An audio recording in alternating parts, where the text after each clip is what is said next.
Yeah, backstage, Rollins and Owens tried to buddy up to Big E and said that he was their last hope, and Big E told him to stay away from the ring and he would beat Lashley by himself. Lashley and MVP were interviewed by Shriver in the backstage area, and MVP said that no disqualification stipulation meant Lashley was free to do whatever he wants. He said everyone will bow down and once he wins the championship at the pay-per-view. So Big E versus Bobby Lashley in a non-title, no DQ match. Basically, they go about 17 minutes, but they get near the end here. In the ring, Lashley speared Rollins through a table that was leaning in the corner of the ring because Owens and Rollins came out there, obviously. Big E returned to the ring and barked at Lashley. There was just the two of them. Told him to get his ass up so he could finish it. MVP entered the ring and hit Big E's knee with his cane and then fled to ringside, and Lashley speared and pinned Big E. 1, 2, 3 in a no DQ match. Yeah, but Rollins and Owens ran down. Yeah, they did. They were there to interfere. There was like a bunch of stuff going on. They were running down and trying to interfere and stuff, everything. So, yeah. But Big E, you knew that would happen. Big E put Owens to a table. Right. Wow. Mm-hmm. Yeah.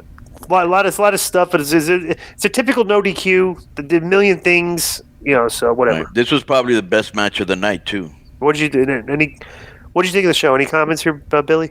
Not really. I mean, it's very. Raw always feels like it's a show that's like filled out. We didn't get any storyline development here. We got at the end of the 3 hours, we learned that Lashley was being added to the match. So he could have. We could have had another way of doing this, but this is what they decided to do. For one thing is that the fact that they're doing that, a three-way could have protected Rollins from taking a pin anyway, because I do think you want to do Seth Rollins and Big E at the Royal Rumble. This sudden thing with Bobby Lashley is confusing to me. Now, when you look at what Brock Lesnar's doing on SmackDown, you look at the social media responses, etc.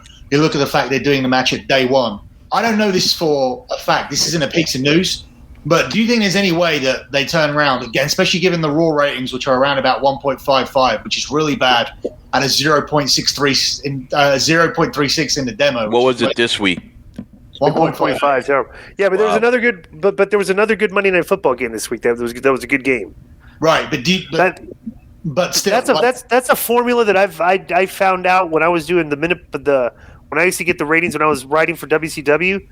Is that whenever the Monday Night Football game is good, the numbers are down, and whenever the Monday Night Football game is like a blowout or a bad game, the number is up a little bit because people turn it off and they watch some of them go over and watch wrestling. They shouldn't have a problem this week because they're up against the Bears and the Vikings, so that shouldn't be an issue.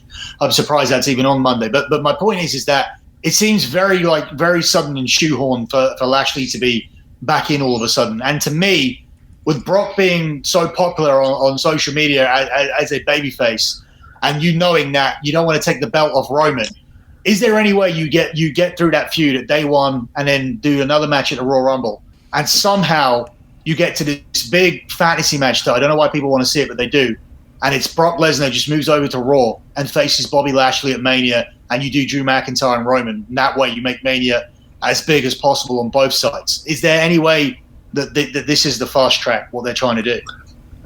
There is a way. I don't know. Don't forget about Goldberg, though. They're going to need to slide Goldberg in there somewhere.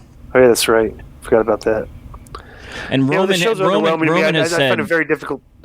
Go ahead. Roman has said in interviews that that's like his dream match, too, for some reason. So maybe Roman and Goldberg, they can finally get that done since the pandemic. No, I think you mean Goldberg said it.